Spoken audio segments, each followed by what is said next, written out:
Yo! Hi, party people. Hello. Excuse me whilst I inhaled my sandwich wrong. I'm opening us up on another window just in case my chat doesn't show up again. And have been struggling with breathing. Sense. While also still trying.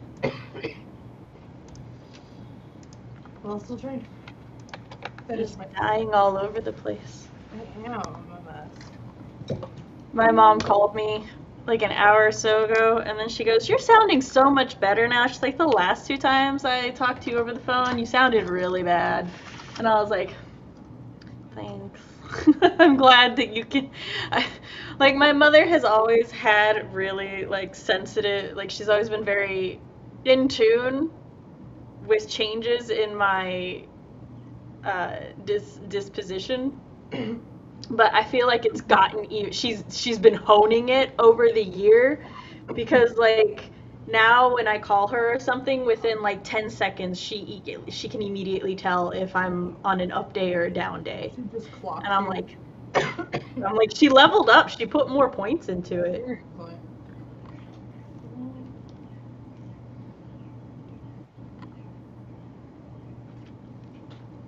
But also, hi, hello again.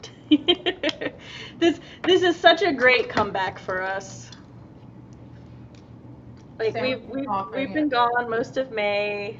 Matt and I were joking about how, because the past like 2 years, May has, it's Matt has guested every Monday in May, so we joke that it's Matt May. But this year he was moving because he bought himself a house, and so he was moving. He's like, I'm not going to be able to like stream for part of May. And then I was like, oh, I'm not going to be streaming for half of like the 2 Mondays after I work conventions. And then at the beginning of May, my shit was just so bad. I was like, I'm just not going to stream until June. So I was like, the universe said, if there will not be Matt May, there will be no May. Yeah, I had a 2 weeks of so much work, and then a cold for a week and a half. This isn't the cold. This is me not knowing how to breathe while eating a sandwich. Arguably not much better, you not knowing how to breathe. No. But this will pass. Yes. Within the next like 20 minutes or so, hypothetically. But yeah, so fun.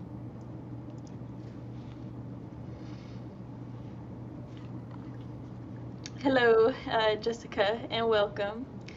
I am glad to be back, and I'm currently on an up week, because if we are correct about what is going on with me, then it's potentially cyclical, which might make it mildly predictable, maybe. That's what we're hoping. Except for when the perimenopause acts up. That'll throw wrenches in everything else. But except when everything else comes into play. Yeah. Either way, I have an appointment this week with a psychiatrist who specializes in PMDD. So I'm very excited about that. Nice. Yeah, I got the referral for it like early in May, and I'm like at my first convention, and it's set up, and they call me, and they're like, "Would you like to set up an appointment?" I'm like, "Can I call you back in 2 weeks?" Like, because I put my 2 weeks in at my job, and so I just want to handle that first. And they're like, "Yeah, no, that's fine." Which also, because it's cyclical, my really bad was at the beginning of the month, and then it got better. So I was like, okay, toward the end of the first convention, and then for the second convention, I was mostly okay. And once again, I love my boss, and he's so great and understanding, because anytime I was like, I need a moment, he'd be like, okay. He didn't even question it. He's just like, all right, do what you need to do. And then after, when I would come back, or something, he would be like, "Are you okay? Are you good?" Like, Does the moment improve things?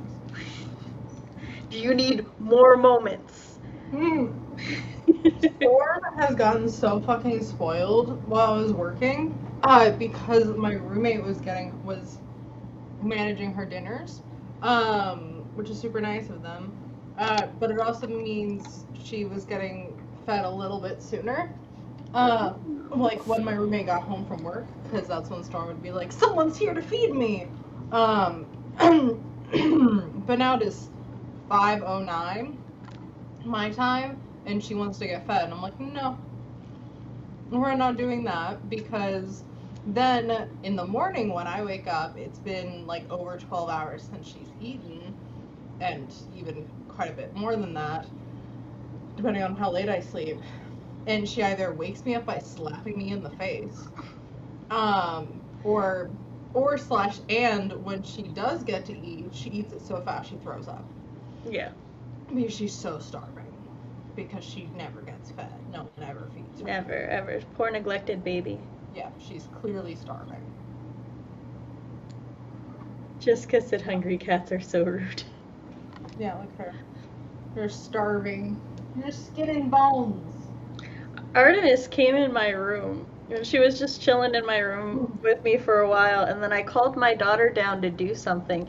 And like Artemis, she was legitimately, she was just chill, just sort of like wandering a bit, just looking around. And then my daughter comes in, and she looks at my daughter, and she just starts bitching at her. She's like, "Row, row," and I'm like, "What?" I'm like, "I'm the one who called her here. What do you want?"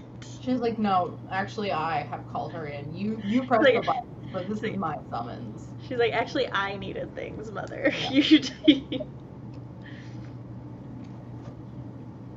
But so I work at a nerdy themed thing, which is fun, and then also with children, and somehow the like 10-11 hour shifts at the nerdy thing is so much less exhausting than like a singular hour with the children. Yeah, that's the thing. Yeah. Jessica's cat, her cat now hesitates to eat while they watch because he gets meds. Understandably, he's not a fan of being scooped up when he comes to eat to have pills shoved down his throat. That's fair. Yeah. Maybe I should torment her when she goes to eat. No, this cat vitamins. Like this will come back to bite me in the ass somehow. Possibly literally the cat biting me in the ass to wake me up in the mornings. But I've been busy bee, and then busy bee. Hold on. I told you before we went live, but for chat, and for Fox, who has declared Cody a traitor to the crown, he had to cancel because he was helping his friend out today with some doctor's appointments and maybe doing so again tomorrow, so he needs to rest and whatnot. We can't both be wearing new shirts. To be fair, Fox, this is my pajama that I got for Yule, so it's just new to the camera. It's my summer PJs now because it's so thin, so light and thin and silky, so it helps with the hot flashes. It's cozy. It's cozy mom night. Mine is a new shirt. There's little divot. I'm trying not to flash, you guys. There's like slits up the sides that have little ties. I see the lacing. And that's on both sides, and I think that's neat. But yes, this is a new shirt. I went shopping to buy shirts for the Dealing with Children job, and also the fact that I will be seeing people in person more than like 2 days a week. So you need a variety of clothing.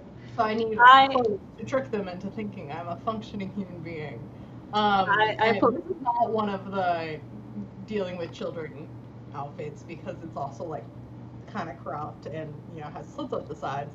But I went out with some friends for lunch today. That was what this was for. But I got professional button downs and stuff. Yeah.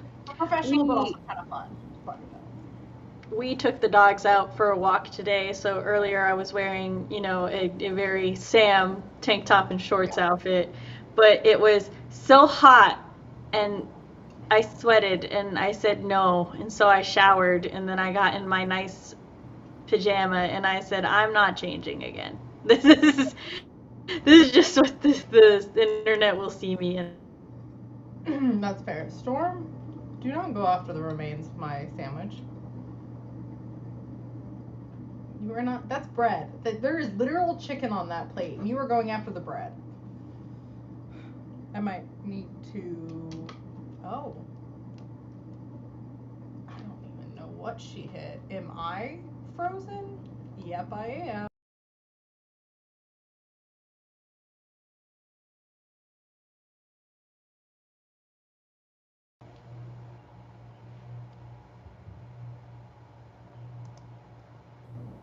Storm hit the keyboard. I'm back. Oh, it was Sam that was frozen. Yeah, it was me. Well, my internet it's been like almost nonstop storms and stuff and raining, and even though we have fiber optic internet, my Wi-Fi is still. I thought it was Sam, and apparently it wasn't me, but the storm hit the keyboard, and so I had this like weird menu pop up, and then I clicked out of that, the like live counter wasn't continuing, so I was like, oh, it must be me, but it might have just been both of us. So Storm tried to sabotage you. Yeah, well, she was going after my plate, but the bread on the plate and not the little remains of chicken, which it's just, I think, a failure on her part as a hunter-gatherer. Chris and I have talked about maybe getting a signal booster for the garage den. Because, like, my Wi-Fi router... Booster.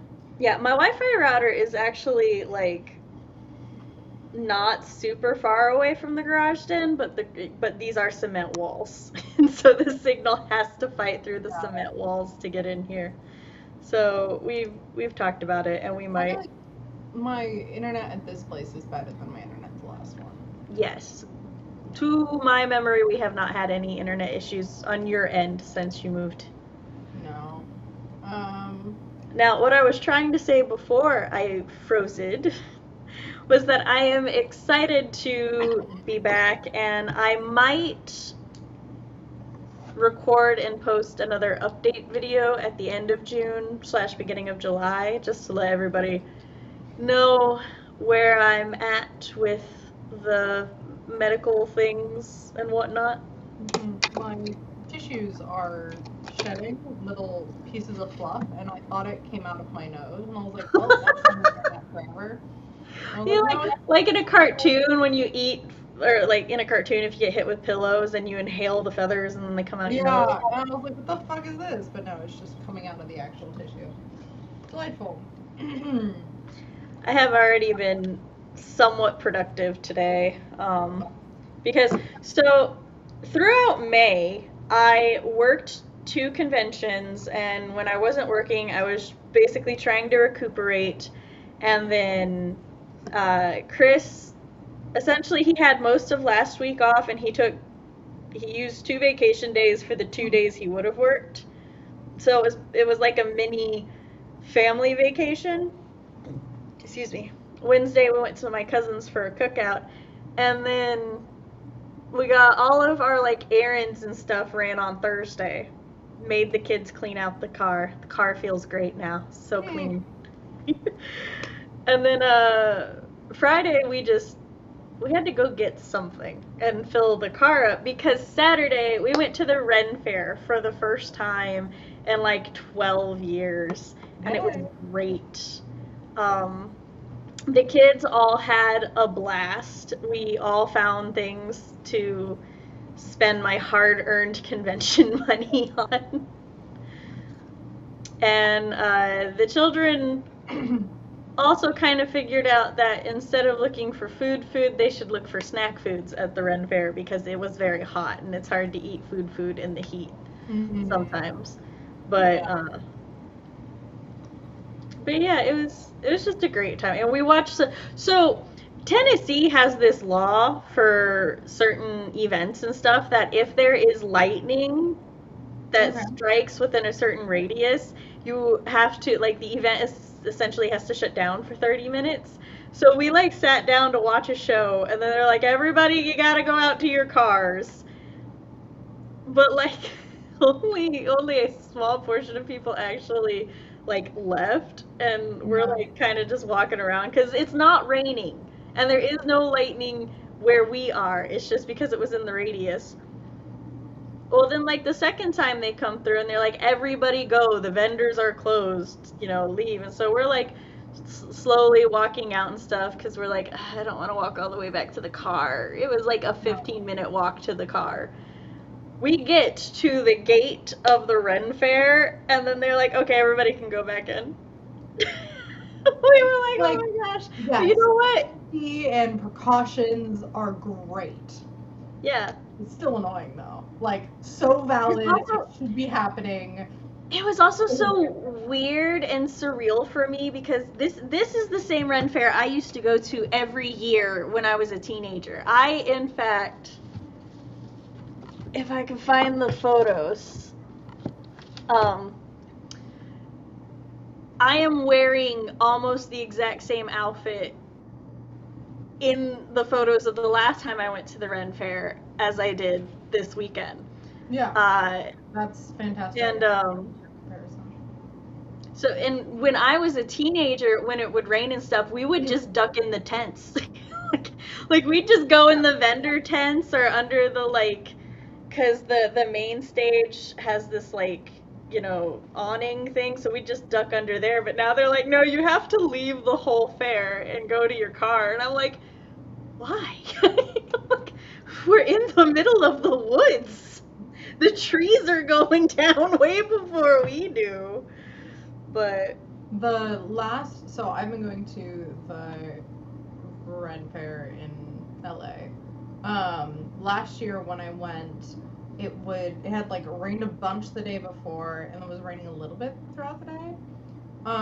Maybe it wasn't even raining during the day, but it was, like, still that humidity, but it was still, like, hot. But this year it was, like, perfect weather. It was kind of drizzly throughout the day, so it, like, chased away some of the weaker crowds. But it was nice and cool, but not too cool. Like, at one point we were watching one of the shows, my friend let me, they pulled a big shawl out of their bag, and I wore that because I didn't have any sleeves on my outfit. And it was just really nice to chill and walk around and stuff like that. It was a really good temperature for it. And there wasn't too much, but it wasn't, like, enough rain to make the ground muddy, because last year it was super muddy the whole time, which was rough. But this year not nearly as much. Happy Pride, Blake. Just Blake, no one else. Happy Pride. So rude. Yeah. But yeah, so the Ren Fair was super fun. I definitely would like to assemble an outfit with, like, the corsets and the skirts and different pouches and weapons. I had gotten momentarily very sad because, like, Thursday leading up to the Ren Fair, because I was like, I'll plan out my outfit on Thursday.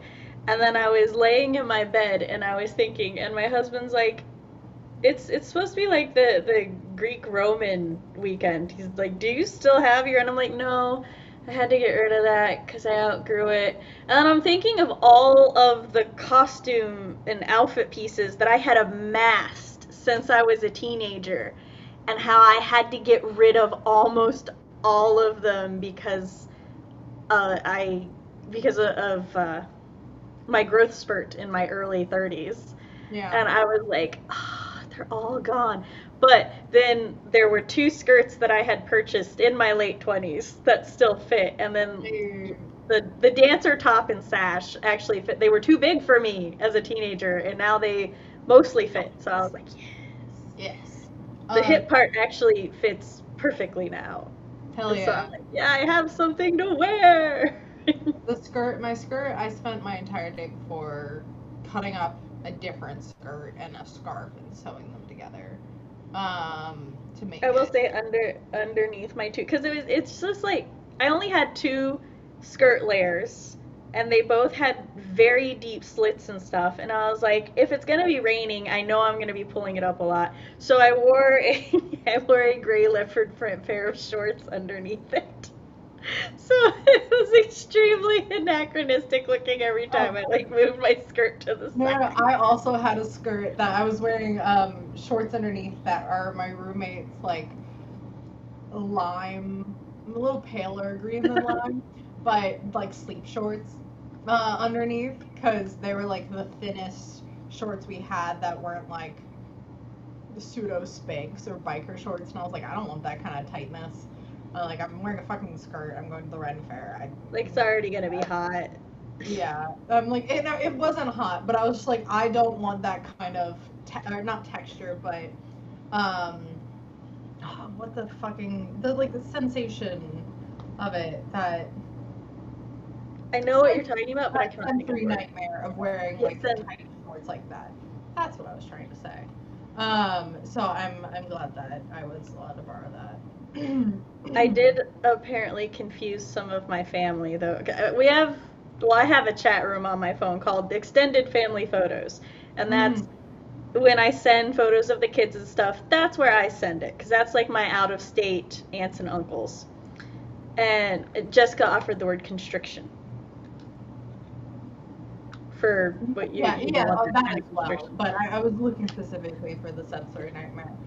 But I will say I didn't want to be constrict because I had several corsets that I could have worn, but I was like, I really don't feel like that. That like my first Red Fair back with my children. Yeah. Nope. But shit. Now I lost my train of thought. Oh, so I sent a picture of all of us in front of Castle Gwen, and apparently one of my uncles called my grandmother and was like, "I thought Sam only had 3 kids." The friend. Yes, because we brought my daughter's best friend with us this year, and she's in the photo. And I just She does not look like she. She does not match your family at all. no. Here's the thing. Here's the thing. She matches my side of the family, but Yeah. she does not match my branch of the family, Yeah. and that is where my uncle would get confused because like he'd be like, yeah, that looks like my nieces, but that doesn't. And But my also children are all mixed. Mine are all biracial, so. that's what I was like. The blonde girl is not quite. You're like she does. You're like General. she looks white, Sam. She does not look Hispanic. Yeah. Like I know it's fine. Like I know like mixed people like genetics are wild and some things don't appear in kids of parents, but I'm like there is very much cohesion like between you, Chris, and the children. It's like yeah, that person gets that from here. And, like it is you can literally do a line between like Yeah, everything your child and your husband. the Punnett square is Yeah, easily the readable. Punnett square is strong. We have no recessive genes showing up, and then Yeah, sadly, like none of them got my green eyes, but it's okay. That's, meanwhile, my dad always complains about how, not complains because he loves it, but like jokes about how my brothers and I all look so much like my mom, which we do. We also look like him. And then he'll see when I'm tired, he'll be like, wow, you look so much like my sister. And I'm like, yes, You know your sister looks like you. your sister. But it's always when I'm tired, and I'm like, you're so mean to your little sister. They have an 18-year age gap, and so he's like, oh, that is my little sister, even though she's a full adult at like now. But he's like, no, you look like my baby sister when you were tired. This is the same woman that her, me, and then my mom spent our Thanksgiving like get together with that branch of the family talking about porn novels and like writing erotica and smut. Yeah. My baby sister called me earlier today because she wanted me. She was at a thrift shop that had a very nice book section. That or it was a thrift store for books. I don't remember. I just remember you could buy old books there. Yeah. Whatever type of thrift shop it was at. And because she found an old Goosebumps one, and she wanted me to double check my daughter's list. And then, like, as we're talking, and she's like, "Yeah, Grandma's here with me too," and she was like, she found a bunch in the softcover section, and I was like, "Oh yeah." And she was like, "Yeah, I went and I looked at this one, and then I looked back at her grandmother, and she's got a whole stack." So, and I was like, "Well, yeah, it sounds like her." And then Grandma goes, "They're only 25 cents each." And Nikki's like, "That doesn't mean you have to buy the whole, or that doesn't mean you have to buy all of them." And me and my grandmother at the exact same time go, "Yeah, you do." Yeah, because you're only risking 25 cents that it's a shit book. And she's like, and my sister goes, "You and your grandmother." I'm like, "Where do you think I got it from?" Yeah. 25 cents a book, yeah. Especially for my grandmother, who recently was complaining that she's been so busy lately, it's taken her more than a day to finish a book. And she used to finish at least 1 to 2 books a day. And this complaint came by because, like, I accidentally scheduled one of the kids' haircuts for a day that Chris worked. We only have one car. So I was like, "Hey, Grandma, can you take me and my child to their hair appointment?" And she's like, "Yeah, no problem." Because I know her. She's just going to sit in her car with the windows down reading a book. So we're good. It gives her some her time. She gets to my house, right? And she's like, "I'm in your driveway." And I'm like, "Okay." I go outside, and she's all like, "Why are you out here?" And I'm like, "Because you got here." And she's like, "I was just going to sit here and read." And I'm like, "Well, we can get to the place early. I'd rather get there early than late." And she's like, "Okay." And then we get there, but she's just grumbling like half there. She's like, "I've only got a couple pages of this book left." And I'm like, "You can finish it when we get there." I feel like, "You want me to read it aloud? Is it appropriate for the child to be in the car as I read it aloud?" No. Not my grandmother's books. Yeah. My grandmother does, however, have a hard line at monster fucking. That is her hard line. Why is that your line? I have lines. Well, hold on. It's because here's the thing. She's okay with vampires and like witches and stuff because those are still pretty much human. Which I'm like, "Grandma, that's necrophilia," and she's like, "Shut up, Samantha." Shut up. They're conscious. The amount of times I hear the phrase "shut up, Samantha" in a day when I'm messing with my grandmother. But she, but apparently she's discovered paranormal romance. Amazing. And there was like this one book in specific that she likes to reference. I don't know what the book is, but in the book there's this like city or this village, and like once a generation or whatever, they have to sacrifice a woman into this labyrinthine thing for this snake god to impregnate, and it like protects their city. And I guess the snake god is in a monstrous snake form, and when my grandma describes this book, she always looks so horrified, and she's like, no, just that's not okay. And she's like, "I had to give that book to your mother." My mom's just like, huh? Speaking of monster fucking, I'm that's not the same. Yes, it is. I'll get there. That's a vampire. That's not a snake god. No, you just talked about vampires. Oh, okay, yes. This is one of the people in my D&D campaign made us a movie poster of our D&D campaign with all of our characters. That one's mine, in case you guys, I'm sure that comes as a big surprise that one's mine.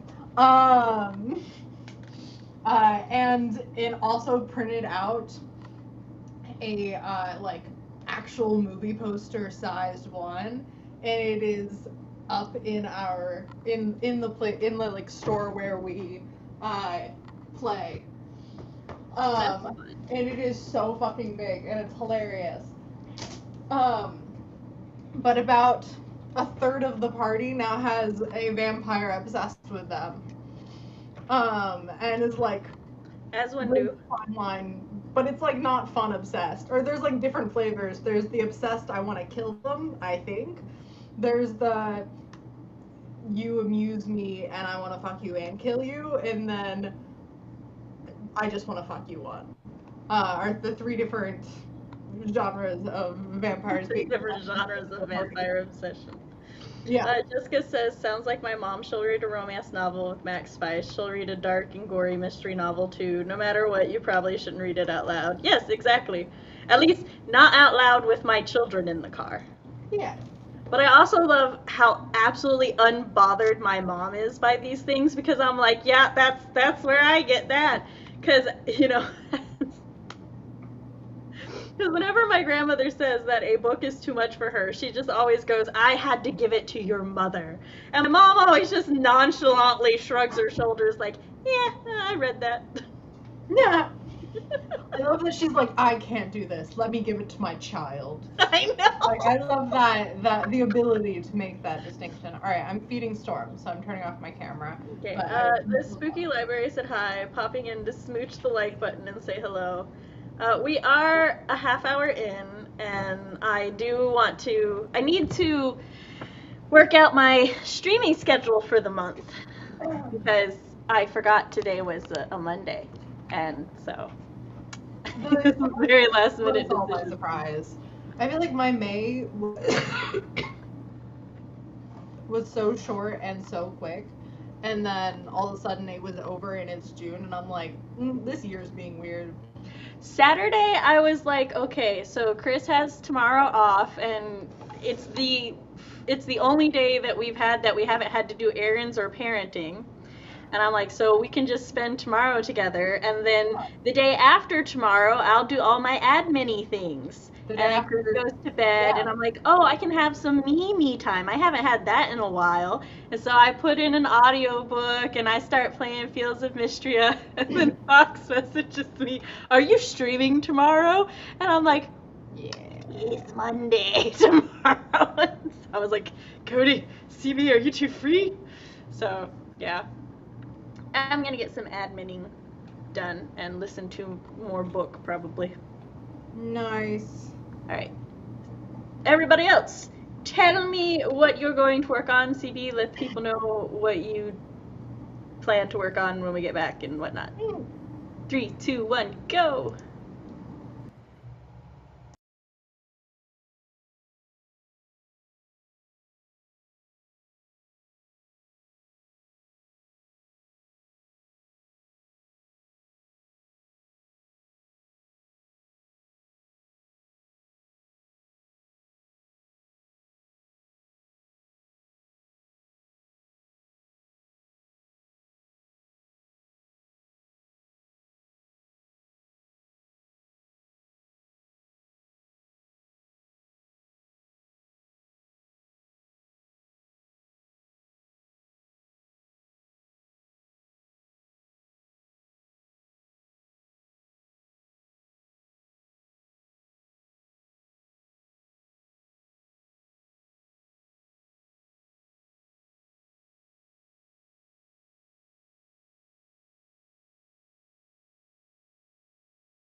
Yoo-hoo. Big summer blowout.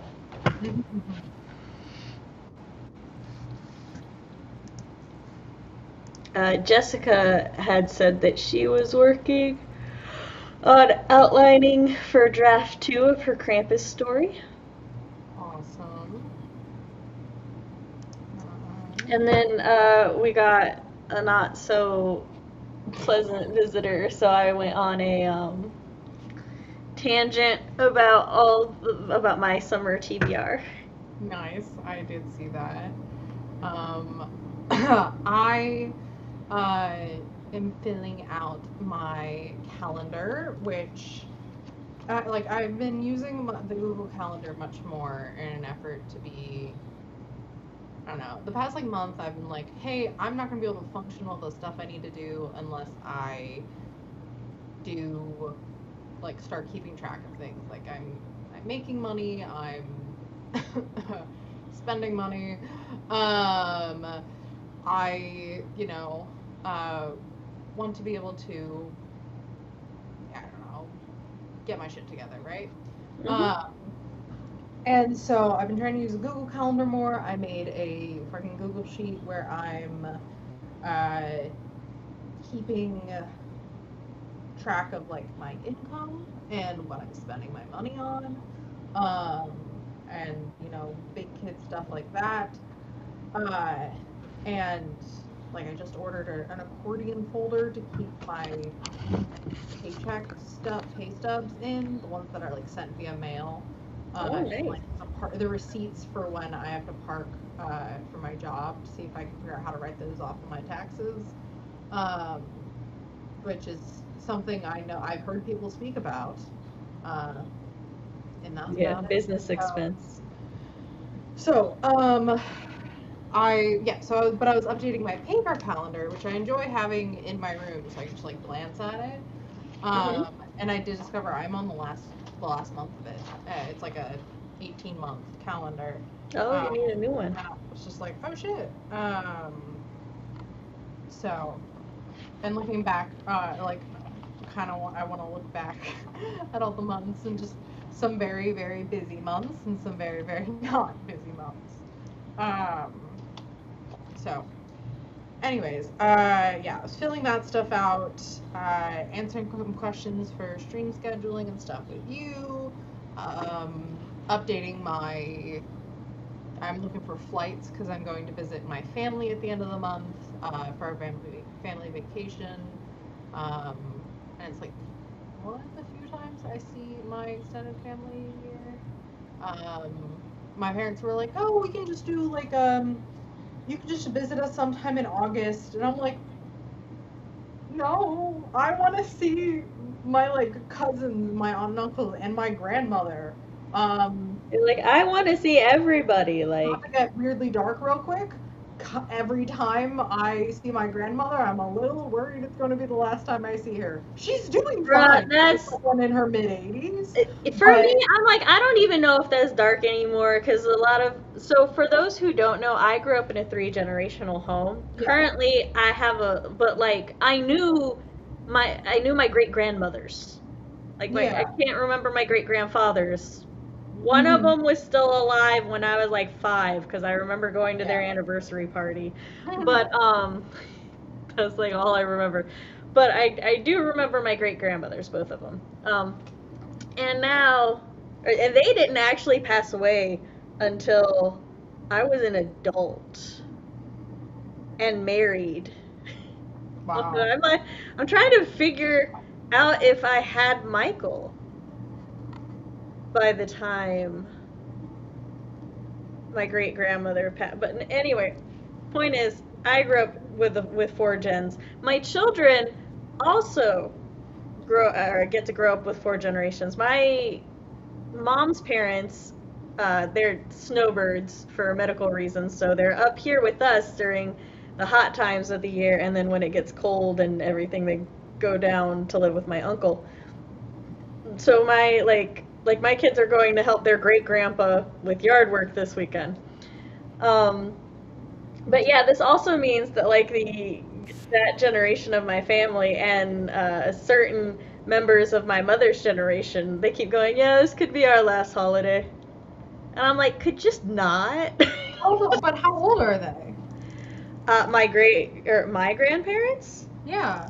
My grandfather, I think, is 80 now, and my grandmother is in her late 60s. Yeah. I mean, yeah. And my grandfather is in great condition, mind you. Just this year, he's starting to come to accept the fact that he can't, like, bend over or do as much as he could when he was younger.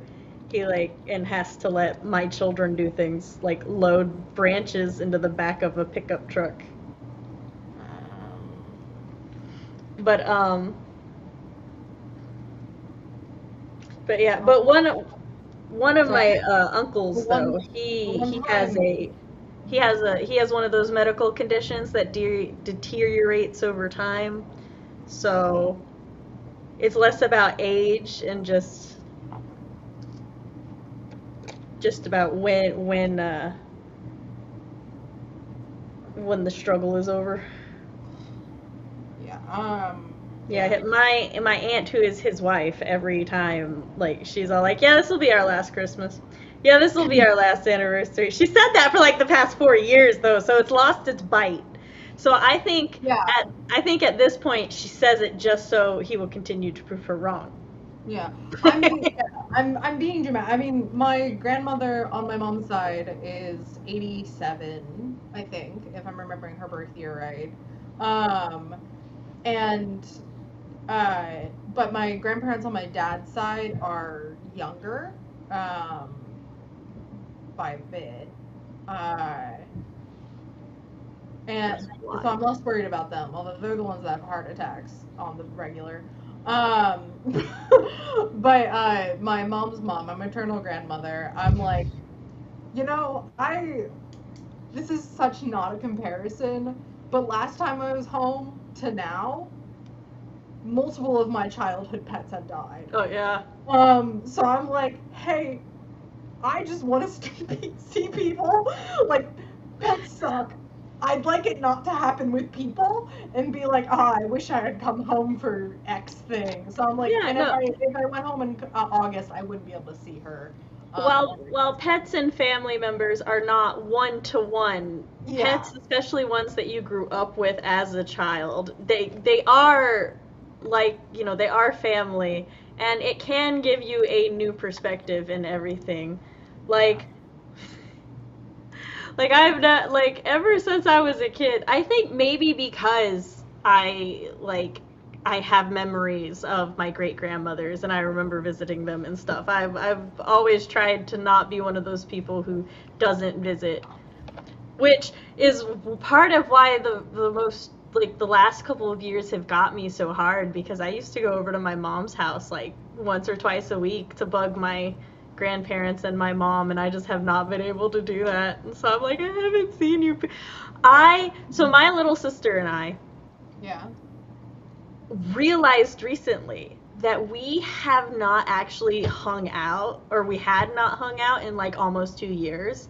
And we've never gone that long without hanging out together, whether it was online or in person. Like, even when I lived in Florida, she and I would hang out, over Skype at the time and play games and stuff. So we were just like, the fuck you mean I haven't seen you in 2 years? Outside of family events. It's like, no. There is like something there, something with you hanging out. Yes, but it's still, but when we're at family events, we're not like hanging out. We're like, so it's just one of those things. The lore arc came in to say hi, hello, and welcome. Hi. Jessica spent the sprint setting up her Google Sheet tracker in the Troublemakers tracker. Nice. Oh, are they doing a writing event? I can't go look. I can't tempt myself with those right now. They do month by month. Every month they have the Troublemakers have a Google Sheet set up for like people's goals and word counts. Oh, hold on. So is it the accountability spreadsheet or a word tracker? Because those are different. Because sometimes, I know about the accountability sheet. Yeah. But I also, last year or the year before, They do a word tracker now too. Okay. Yeah, Cool. I've been trying to figure out. I don't want to mess up their system, but I want to add myself to it. But I'm not doing like a relevant word tracker kind of thing. I don't know. That's fair. So I'm like, I want to be part of it, but I don't know how, and I just haven't looked at it for long enough. That's part of why I can't go look at it right now, because I'm like, no, I need to sort out a few things before I try to be that kind of social again. Oh, the lore arc is Ty, relaunching YouTube for a third time. Welcome back. Oh, hey.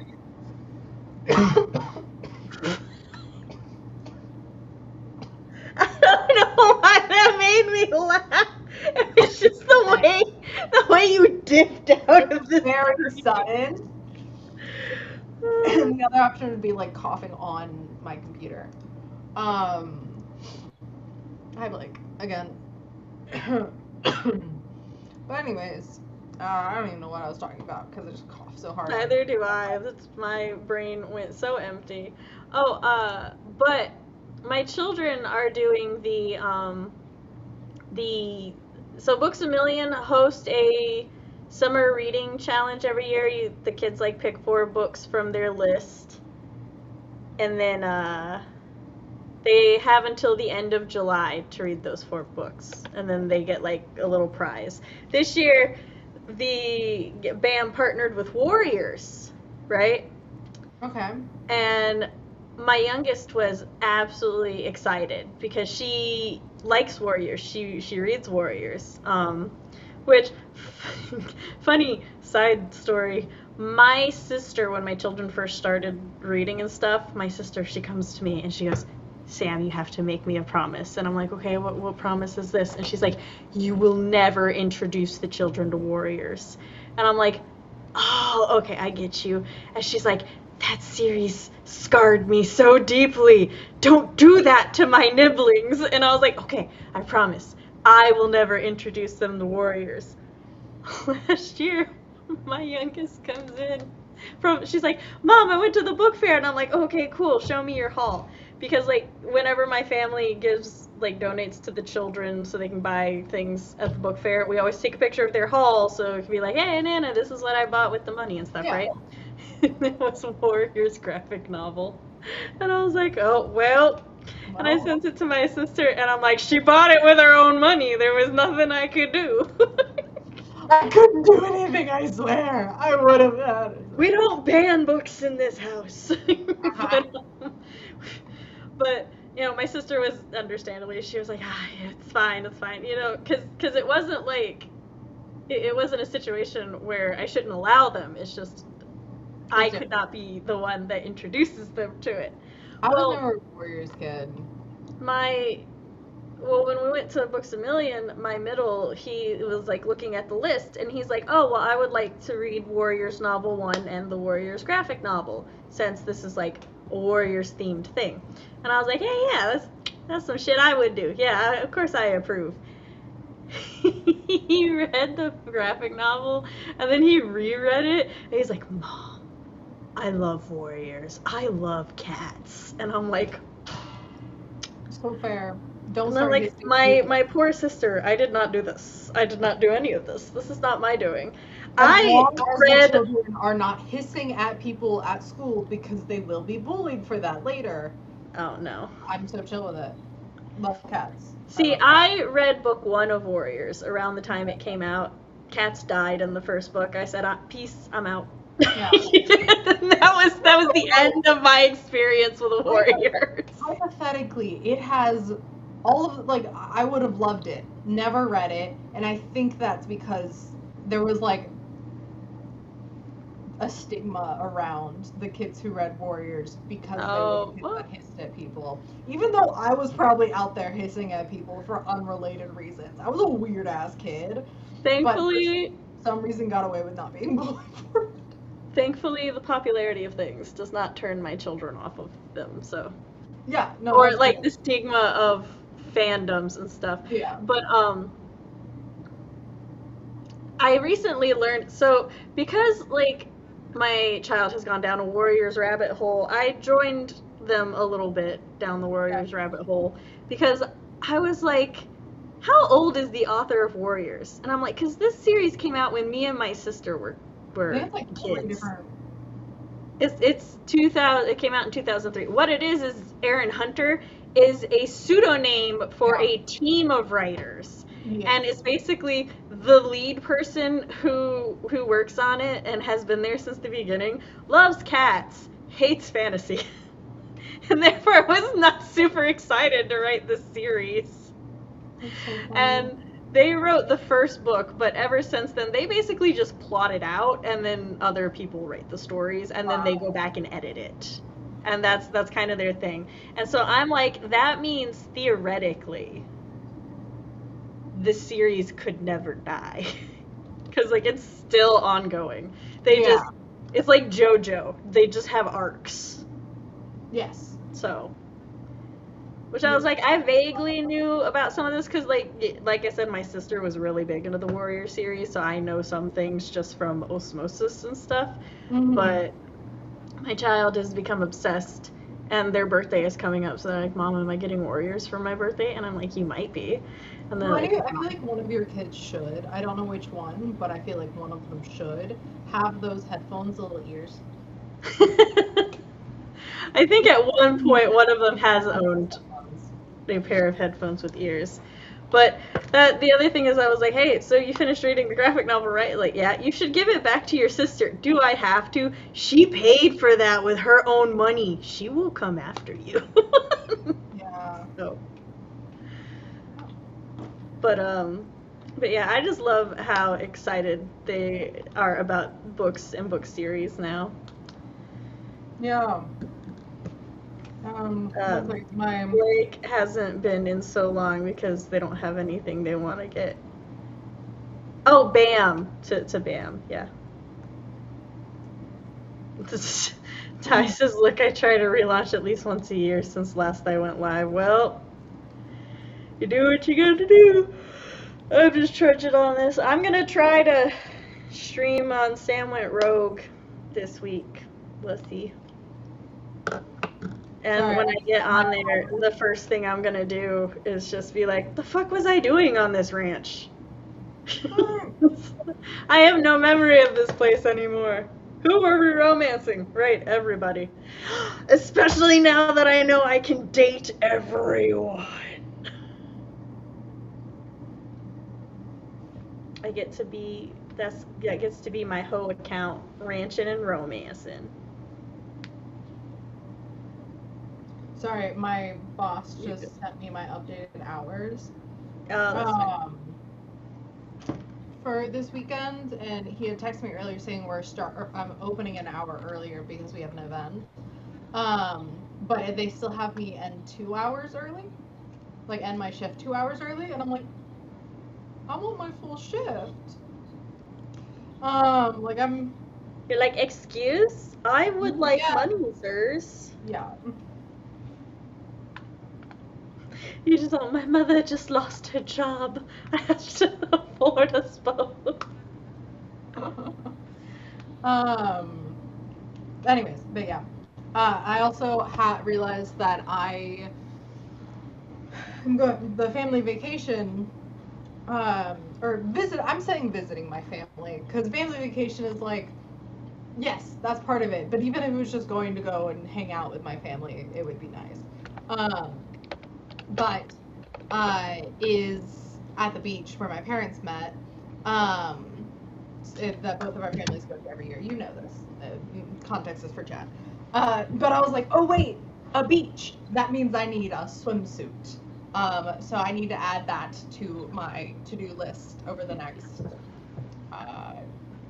couple of weeks. Is going swimsuit shopping, which emotionally, hopefully, will not be an ordeal. Honestly, just go swimwear shopping. There are so many different swim outfits now. Yes. Predominantly because of the gothic and cosplay communities. Because the gothic community, they don't want to tan. So they have some very, cozy looking swimsuits and swimwear and stuff. There are these, skirt ones that I really like.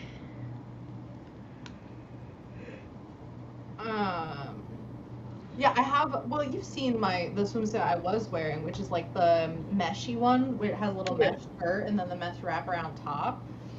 I don't know if that fits me anymore, That's which I fair. could try on, or fits in a way where it's safe going in the ocean. I'm not worried about it just ripping off. Um, The this is a ocean good is mighty.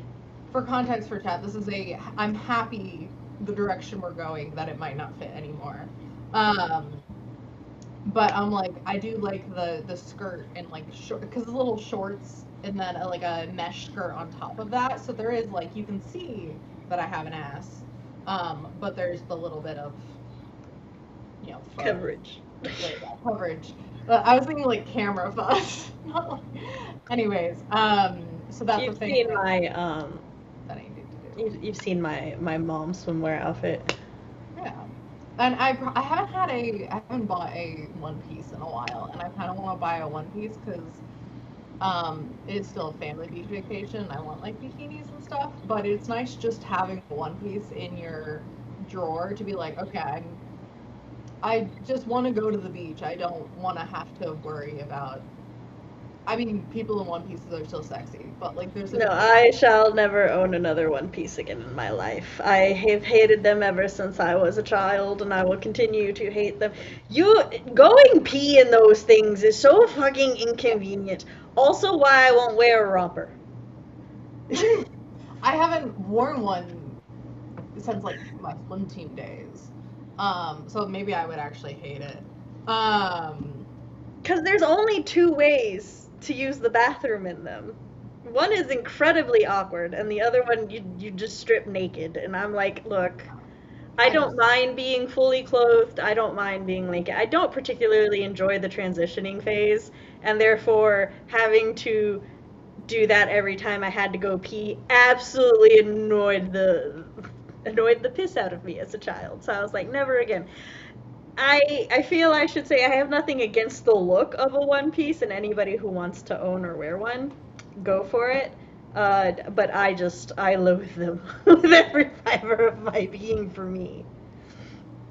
Yeah.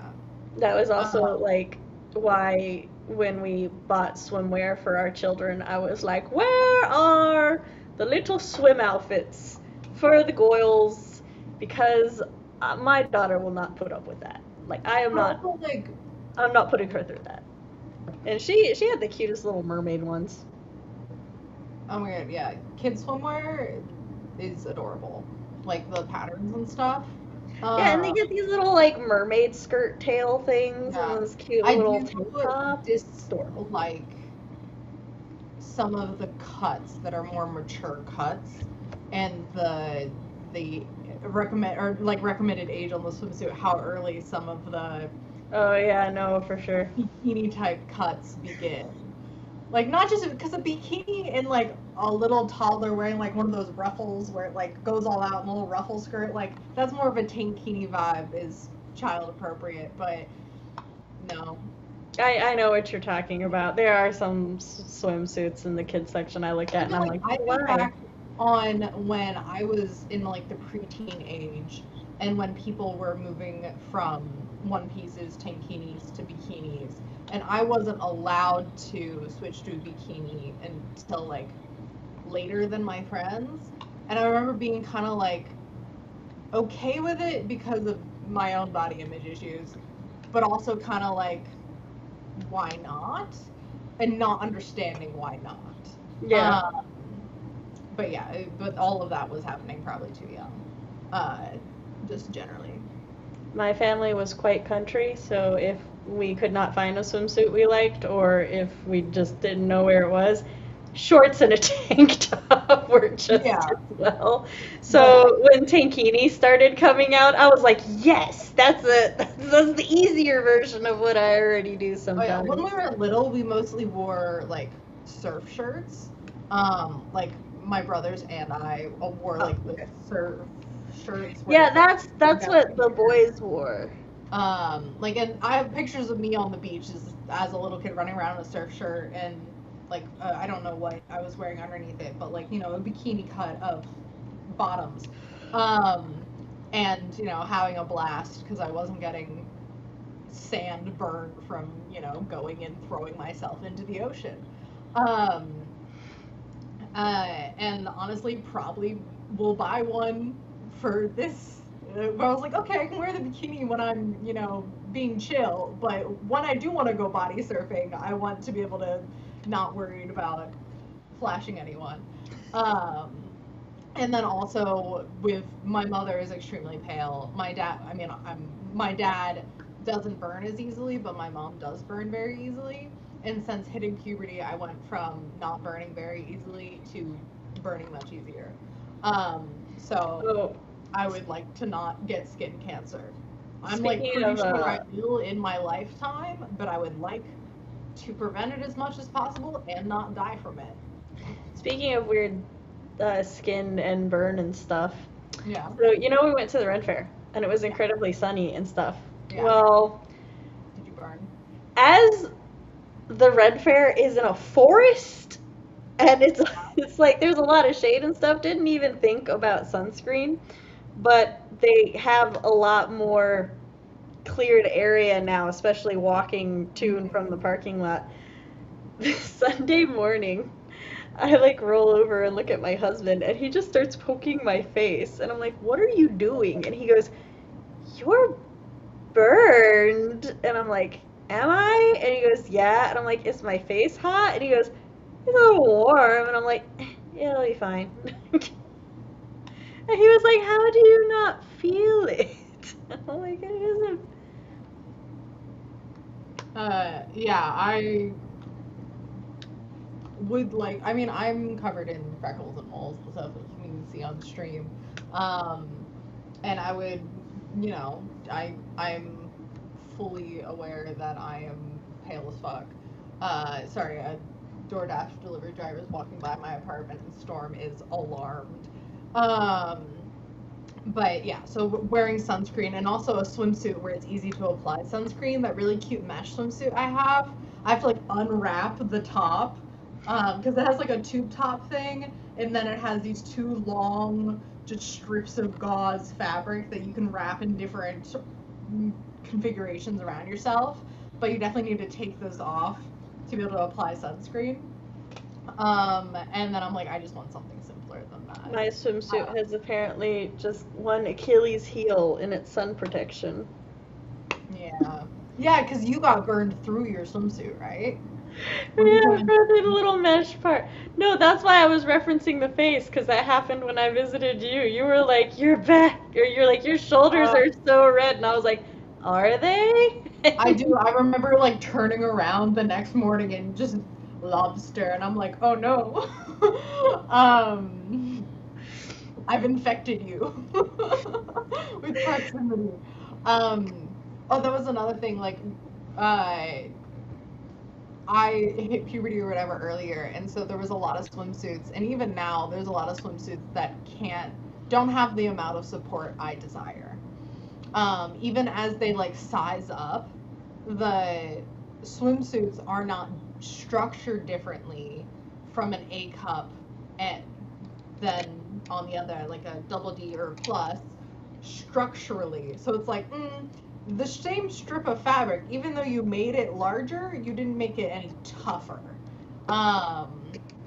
It's no matter how tight I tie these straps, it's just not gonna do what it needs to do. And Sam froze again. But so wish me luck with swimsuit shopping. I don't even know where the fuck to go. Target. No, I shouldn't go to Target if I want a good swimsuit. Hi, welcome back. Hello. I was saying I don't actually know where to go swimsuit shopping. I live in California. There will be options, but I also don't want to pay all of my money. Oh yeah, it's expensive. Because they used to sell two pieces together with both pieces. Now they're just no. It's $20. I'm like, this is this much fabric. Why am I paying so much money for it? Alright, we're gonna go to our next bit. Which, awesome. this book, I'm pretty sure it's supposed to take place in America. The narrators both have American accents. But this school is so fucking British. I keep thinking we're in England.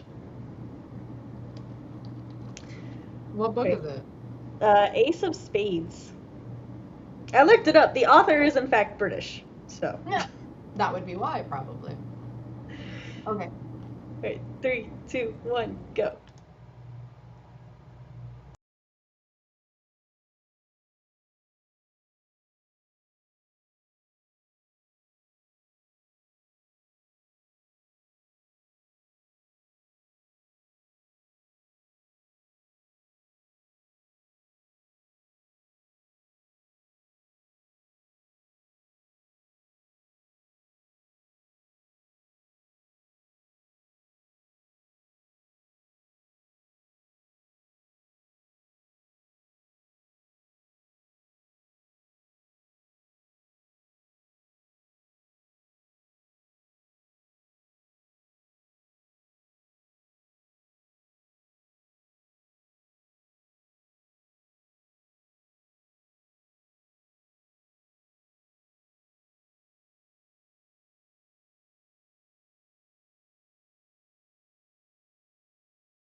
And that sprint is over.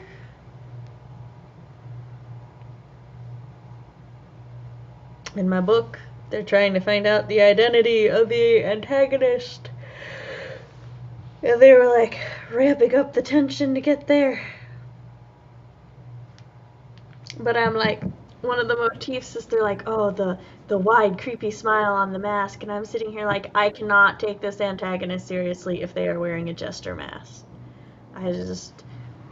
If it resembles Joker's smile in any, I can't.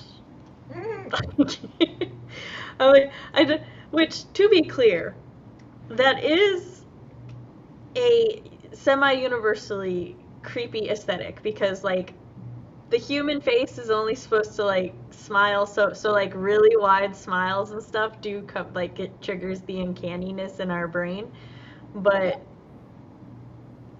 I just cannot. I'm like, no. I know this is a thing, but not for me. Yes. I looked at some soup. I found some that I liked. I'll probably go to like Dick's Sporting Goods to shop. But yeah, they're expensive, but I got. I'm selecting our final timer. I see that. I can see your little screen in the bottom corner. Oh yeah, you can't.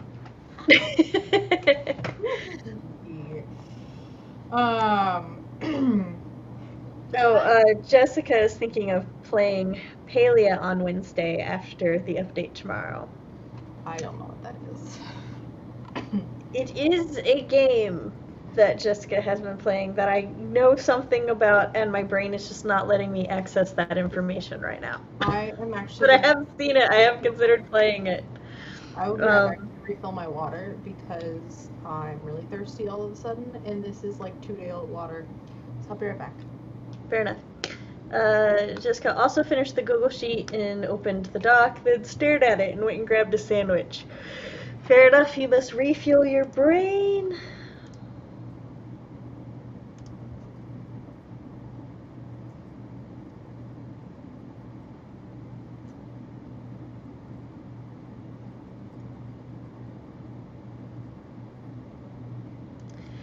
But,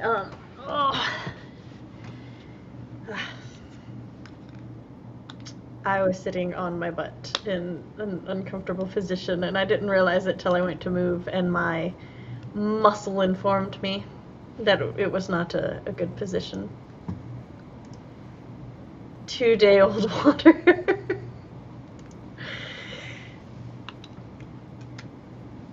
Why does that shock ye so much, Fox? Because she hasn't drank it?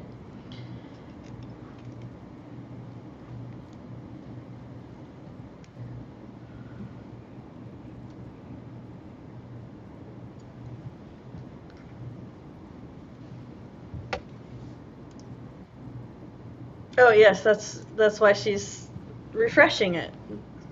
Because she too does not like how it tastes after 2 days.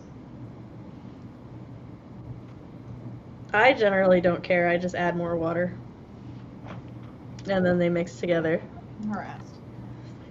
It's okay, I don't know if it was 2 days old, but like the base water was 2 days old, and then I had been like refilling it at night, but I think there was like a little bit left, and the last refill was last night, and I was like, okay, it's time to do a full refresher.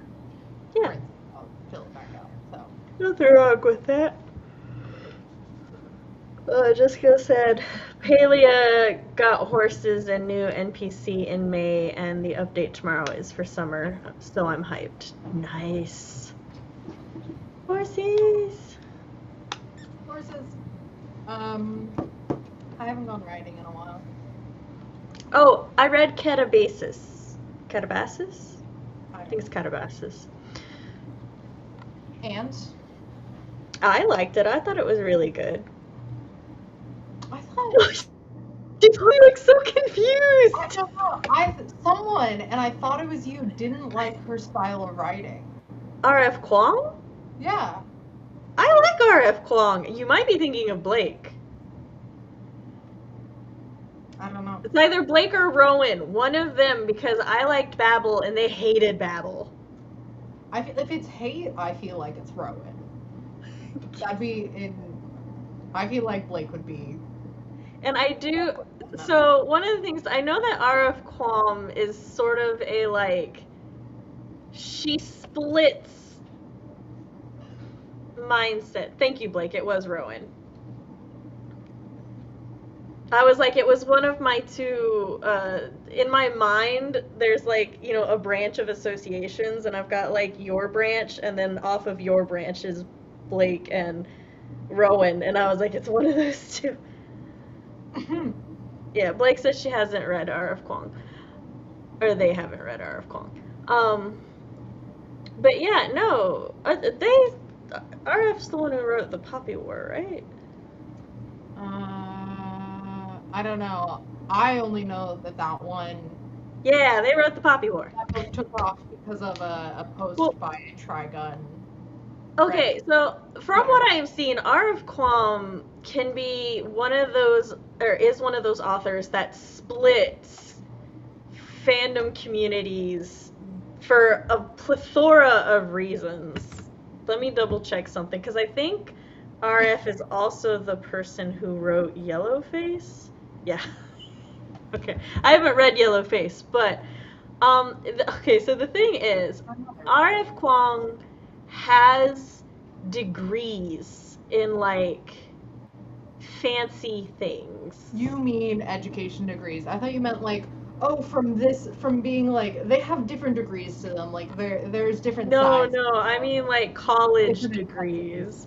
Yeah, R.F. Kuang holds a BS in International Economics and Asian Studies from Georgetown University, and M.Phil in Chinese Studies from Magdalene College, Cambridge, and an M.Sc in Contemporary Chinese Studies from University College, Oxford, and she's currently pursuing a PhD at Yale University. So, like, RF has a very deeply academic background. Like that's I think that one could argue that is actually her primary job in life, is just to learn things. And you can tell so in her novels, and I think this has both affected like kind of like her perspective on, you know, things, and also affected people's perspectives of her. Because I think a lot of people don't have kind perceptions of her because they think that she's just like trying to show off, or they'll criticize her for things that are not historically accurate in her novels and stuff.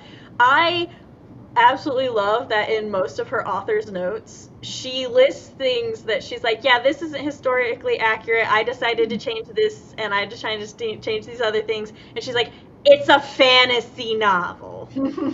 I changed shit. And that's like, yes.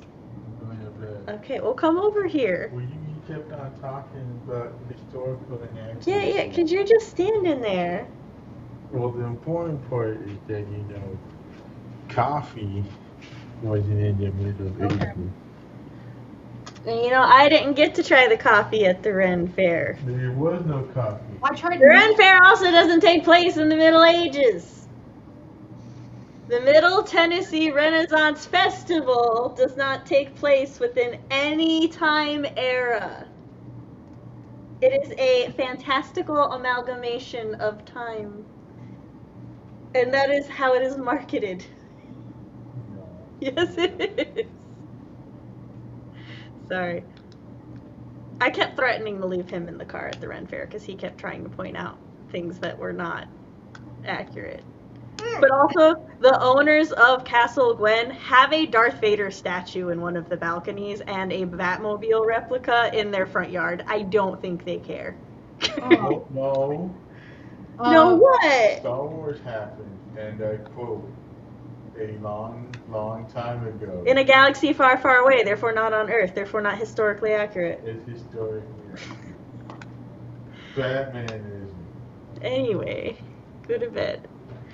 But yeah, so I think R.F. Kuang might just be decisive isn't the word I want, but I don't know if derisive is. Either way, she divides people. And I think that's part of it. Also, like, she was very successful at a young age, and I think that makes a lot of people feel threatened. I know for me, after I read Poppy War, I was a little intimidated. I was like, what you mean? She got like 80 PhDs. Wow. But awesome. But also, like, but no, I greatly enjoy R.F. Kuang's writing style and stuff. There are times when she goes, at least in the Poppy War, she went a little far. But I also know that with some of her writing, she does seek to make certain social commentaries and whatnot. And I know that the Poppy War was a very big, essentially anti-war series. So, but yeah, no. But as far as Catabasis goes, it's in my opinion, it's a very fun, dark academia that, like, I don't think this is spoiling anything, because this is literally just how the book opens up, so it's probably on the back summary. But she and another colleague of hers go into hell. And so it's like their journey through hell to try to get back the soul of their professor. Oh, yes, I've heard of this. There's a lot of so much philosophical thing. Which, here's the other thing, that a lot of people don't like. Some people don't particularly enjoy some of her writing because it's very thinky.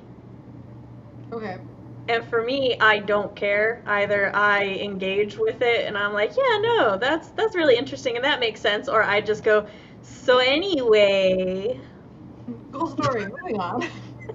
Like, I don't care about this. Go along. This is for the sciencey people. This is not for me. I don't give two fucks. And like I find it's not to toot my own horn, but I find it's very uncommon for people to be able to disengage with it and still enjoy the story. I don't know. So. Sorry, I just remembered that I have a driver's license appointment at some point. I will say there is this one part that happens, and I was like, oh fuck, I forgot who I was reading. Because I was sitting here and I'm like, oh, I thought this book would have a happy ending because of the tone and everything leading up, but then this happened. I forgot who wrote it. And then later on, it does have a very happy ending, and I'm like, oh. I was like, well played, madame. Well played. What were you going to say? I said I'm never going to read it if it doesn't have a happy ending. Cause it does. It has a happy ending. I love a happy ending. But the first thing I ever read by R.F. Kuang was The Poppy War, and that does not have a happy ending. But, like, the ending was so satisfying. It's extremely rare for me to enjoy, like, because that was a 3 book, and they were not small books. I invested so much time in that series, so much emotion. And normally, I would have been pissed if the ending was not happy. But I was like, you know what? I was satisfied. It was a satisfying ending. That's good. I'm glad. I gave up. I'm looking for that. Okay. Yeah, I got a bunch of. I was looking for a confirmation email of the appointment so I could remember the date so I could add it to my calendar, but I couldn't find it. Can you check your patient portal? It's for a driver's license thing. Oh, okay.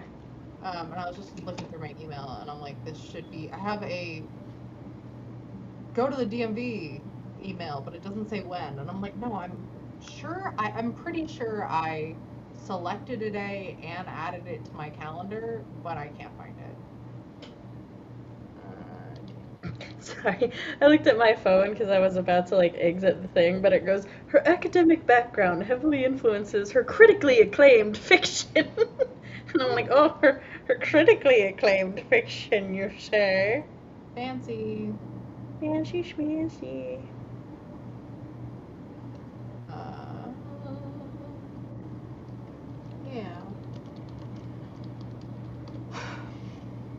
I don't know. I feel like I had something to say, but I don't remember it anymore. So.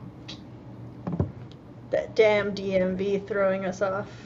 Seriously, I was like, oh, I should do this thing real quick, so I'm being, good at adulting, and then that didn't happen. But it's fine. It's fine. I'll get there. I'll either see like a reminder email or I'll lock in and properly look for it later. Hello, Storm. Also, well, not also, but like as a side thing, I realized that I wasn't really that into Ace of Spades after I started listening to Catabasis. Because, like, I went through 3 or 4 books in 3 to 4 days, and I was like, and I started listening to Ace of Spades, and I was like, I don't particularly care about anything going on. I'm like, maybe I've just, like, maybe I've just burned out on novels for a little bit, and I'm like, so I'll stop listening to some novels and stuff. But then it's like, so Ace of Spades is for a June, I'm reading it for a June read-along on Pagebound. Okay. And it's like May 31st, and I'm like, no, this is not, like, I had already accidentally started it when I was at a convention before I realized, and I stopped a third of the way in. And so I was like, okay, if I listen to it now, I'm finishing this book before June 1st, and my sub-threshold OCGs cannot handle that. And I'm like, I'll just start listening to Catabasis. That'll take me, like, several days to finish it. Finished that motherfucker in 2 days. I was like, God, it's so good. And then I started listening to Aces again today, and I've paused it several times and put on YouTube videos instead. And I'm like, I just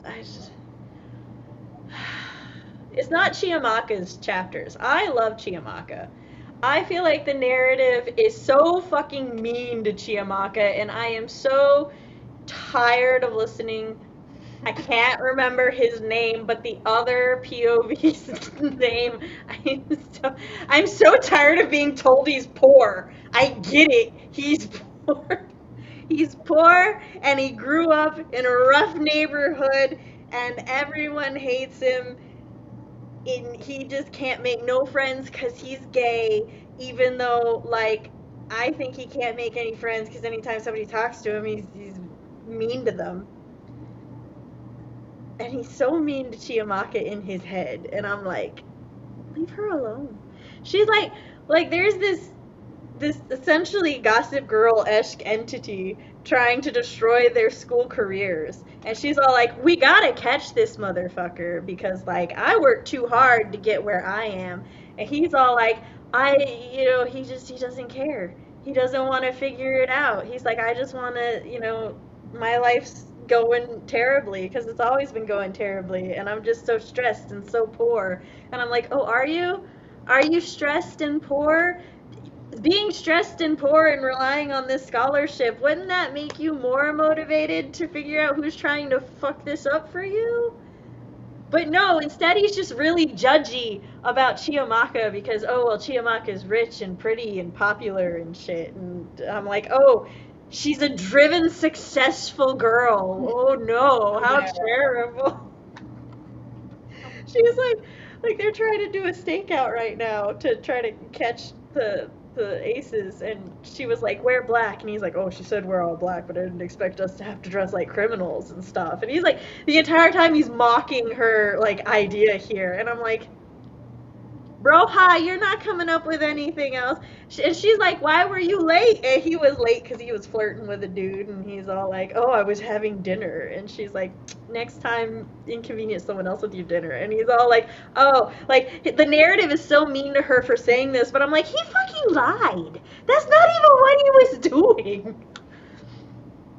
So anytime I'm in his perspective, I'm like, I just want to go watch a YouTube video. I want to read something. I'm so tired of this boy.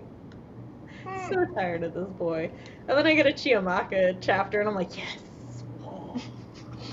Very clear preferences is what I'm getting here. Yeah. I love this little girl boss. I don't care. Everyone else is like, she's bitchy. I'm like, everyone in this book is bitchy. Nobody in this book is nice. I love a bitchy narrator.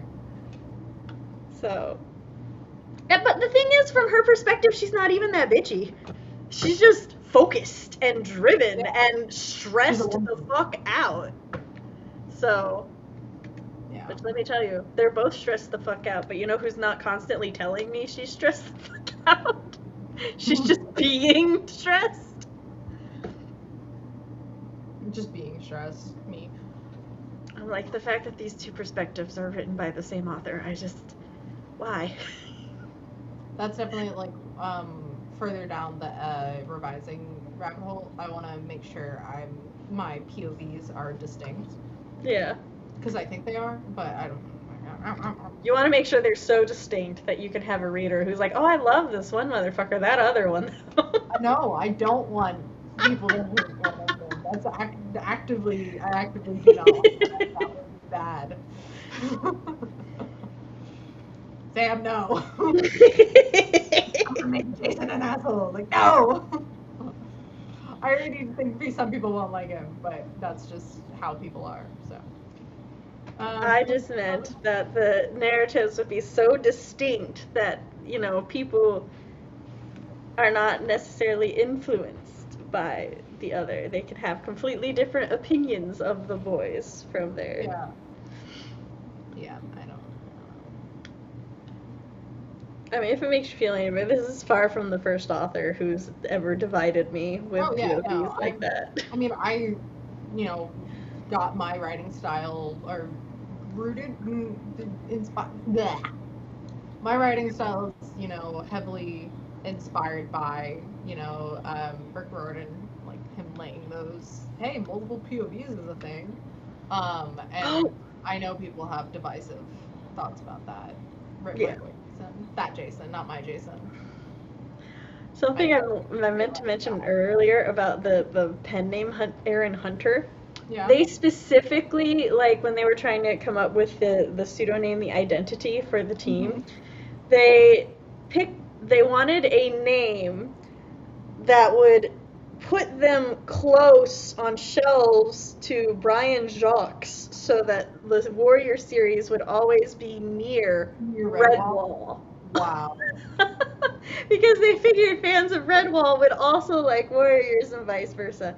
And then they were, somebody was like Hunter, and they're like, oh, it's perfect. Cat, Hunter. Sentient furry little things. And then the lead author, she was just like, Aaron. I like the name Aaron. And they're like, Aaron Hunter. But I was like, specifically so they could be near Redwall? That's amazing. That is funny. Which also, Redwall continues to exist on the BAM summer reading list to this day. So weird. I read Redwall as a kid, but so I did haven't Fox. read it as an adult. Should I choose it as one of my book talk things? Because I did enjoy it as a kid. I don't remember anything about it. Or I do, I have always said that I would make an exception for the book talk rules if you wanted to pick Redwall. Okay. Yeah. But you said you would never pick Redwall, so I recently read Redwall, so... When did I say that? No, I don't think I've ever said that. Okay, it's less you said the words, you'll never pick it, and more you've avoided commenting at all when it's ever brought up in chat. No, I just think it's funny seeing your little back and forth. I absolutely would never say but your silence came off as avoidance. You were drawing a lot of conclusions from me. Not just me! And sitting in the corner and snickering. Look, in a chat room, when Fox is like, CB, pick Redwall, CB, pick Redwall, and then you never say anything. And then when I'm like, hey, what book do you want? You're always like, oh, I'm running out of books. Oh, I don't know what book to pick. What conclusion am I supposed to draw from this? That CB has a terrible memory. Like, one that's really bad and can't remember anything she's ever read or said or done. I'm just saying, from the limited information I have, I don't think it's too obtuse to just be like, oh, okay, so CB doesn't want to pick that book. I thought he was telling you to pick it, and I'd kind of forgotten that I had read it. No, I have always maintained whenever it comes up and Fox is like, Sam, pick it. I'm like, I can't. I haven't read it, but CB has. And then he goes, CB! I have no memory of this. Turn to the God. My memory of it is every once in a while, Fox goes, Redwall, and sends a bunch of gifts, and the word Redwall. Yeah. Hold on. And then and then you go, haha, it's our picks. And that's the end of it. That is my impression of how this conversation. I'm not filled with hate towards Redwall or you. Blake's getting sleepy. Good night, Blake. Good night. We should do our last sprint. When did you read Redwall? What? When did you read Redwall? This is killing my mouth year. to say this. Well, because like I said, I had given up on you picking it because you never showed any sign of interest in it, regardless of whether or not you said, like, I know you're saying that, like, the absence of the, but here's the thing.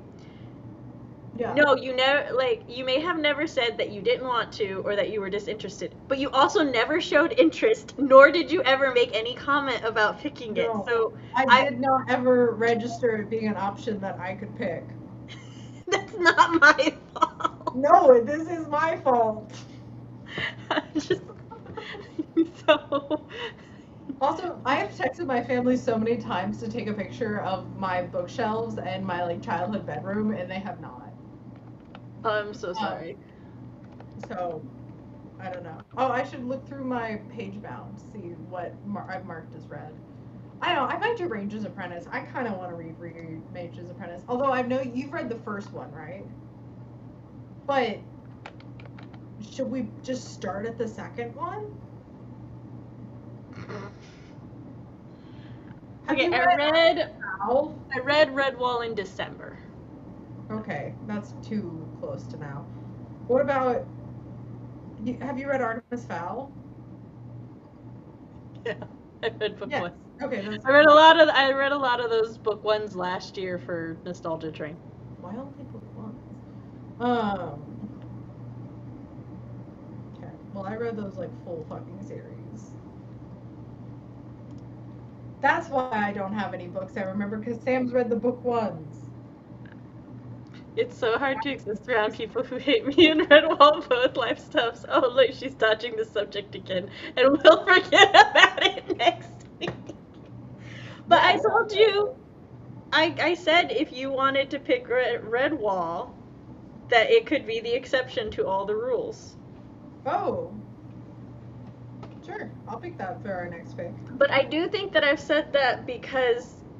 No, I'm pretty sure you said you didn't want to do Redwall because you didn't remember it. Yeah, but we're past CB was a fool and thought she knew more than she did. There's too many books I don't remember. Actually, we can't do it for next one because you just fucking read it in December. But... Well, we can, like, first of all, your current next pick for the end of the week is Frankenstein. Yes. And then your next pick should be something queer, because we're doing post-Pride July. But it could be your August pick. Yeah. It could be. Past CV was a fool. Must get this audio clip for no future uses whatsoever. No, past CV just had a lot of confidence in herself to read a lot of books.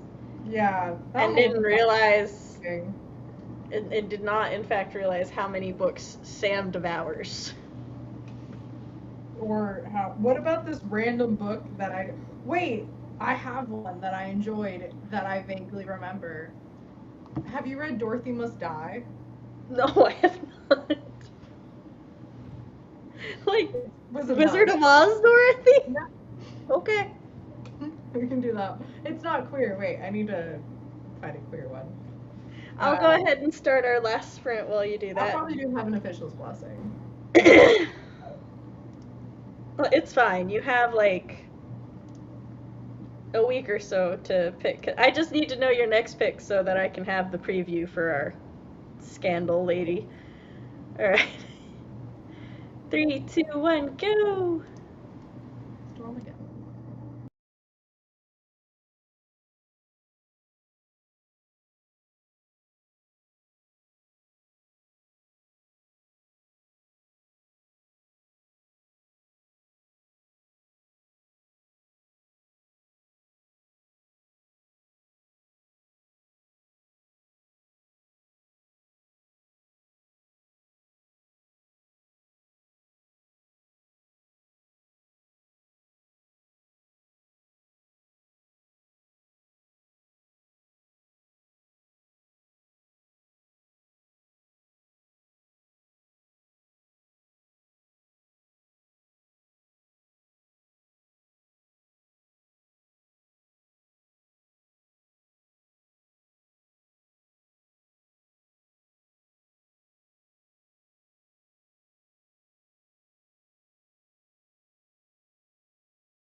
I even knew it was coming. Like, I saw it coming, and still the little thunder.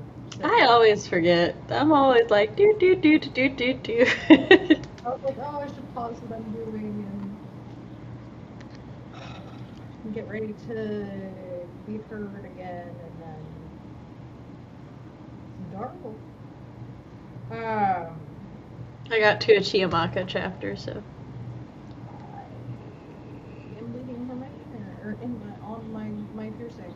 I put away the clothes that have been on my bed, slash my desk chair for too many days, and then made my bed. I'm gonna do laundry after the stream because I didn't manage to do it during the day. Tuesday means I'm gonna be up for another like 3 hours cycling laundry through the machine, which is so much fun. So. Yeah, I've got to put laundry away tomorrow. I was gonna do that today, but then I made my schedule and whatnot. I had something else to say that I did, but I don't remember. Oh, I wrote down some books for future book talks. Yeah. Yeah. I'm looking at my calendar and I don't have anything tomorrow, and I'm like, I feel like I do have something, but according to the thing, I don't. Hang out with Sam. Well, I will be writing, so if Sam wants to join me in work and chill. Probably. I don't know. Last time we made plans to do that, I was there for like 3 hours and you were not, and then I had to leave, and then you appeared. Yeah, but was that within the last week? I think so, yeah. Yeah, it had to be within the last week. Yeah. Well, I've been dying. That's okay. I'm just teasing you. I definitely cannot be one to talk to be like, oh yeah, no, I'm totally up for things, and then, you know, the next second I'm like, nah, never mind. Never mind. I'ma just lay here. Yeah. Yeah. I actually, if it's sunny tomorrow, the children and I must mow the lawn. Okay. Oh, I have to start my new migraine medication tonight, which is fun, because I wanted to do not for her revisions tomorrow. Do we have But high we'll hopes see. for this migraine medication? Do I have what? High hopes for this migraine medication? I have no hopes for any migraine medication ever again. Right, yes. Because of the Ajovi shot let me down so hard. I'm like, nope, I'm not raising that bar again. So. You shall never trust again. Yeah, I could have started taking it the 27th. Okay. But I was like, I don't know how I will react to this migraine medication, and I want to go to the Ren Fair Saturday. And I'd rather just deal with migraine symptoms than unknown medication side effects. Which is valid. And then yesterday I just forgot. But like, nah, I gotta find it. Cause it's like, it's near my medications, but it's not in my medication basket. That way I didn't start taking it early. Yeah. They're switching me ADHD meds wise, and but they gave me 1 more week of the one I was on, so I could wait for the new one to come into stock, and then the new one isn't in stock, and I have 1 pill left. I was growing quite concerned because I was running out of my new anxiety meds. I'm like, there's only 3 more in here. I need to call and have it refilled. And then I called, and it's the automatic refill thing. And it was like, would you like to refill your prescriptions? And I was like, yes, I would. And then the ones, it was like, you can refill your Ajovi and your Emgality. And I'm like, I want to refill neither of those. So I was starting to get stressed, but then it was like, hey, your prescription's ready. And I'm like, you motherfuckers. That's why I couldn't refill it. You were already refilling it. So, stressed for no reason. I am looking forward to Whip Wednesday, though, because hopefully I can finish the not-for-her things.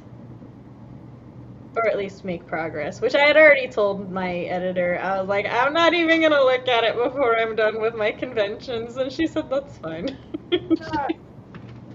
She's like, you're dying, I'm dying, take your time. And I'm like, we were meant to work together.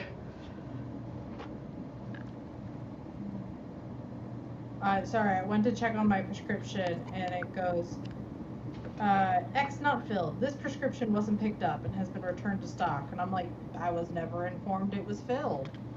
That was my thing. I'm like, excuse? How am I supposed to pick it up if you don't tell me? But, alright, we're gonna go ahead and sign off because I am getting very sleepy. I've been going to bed before midnight and then waking up around 7 in the morning and I don't like it. Oof. But I am not going to try to... If I can fall asleep, I'm gonna fall asleep because that's been a struggle. Yeah, go to sleep if you can. I'm happy to be back. I'm happy to see Chad again, and we'll catch you guys Wednesday, and I will post the schedule as soon as CB tells me her second book for the month. For next month. It's Heaven's Yeah, for next month. Heaven Officials. Blessing. My brain just hasn't... Yeah. I haven't pushed your July into July yet. It's fine. We know what we're doing. Bye! Bye! I said click it! There we go.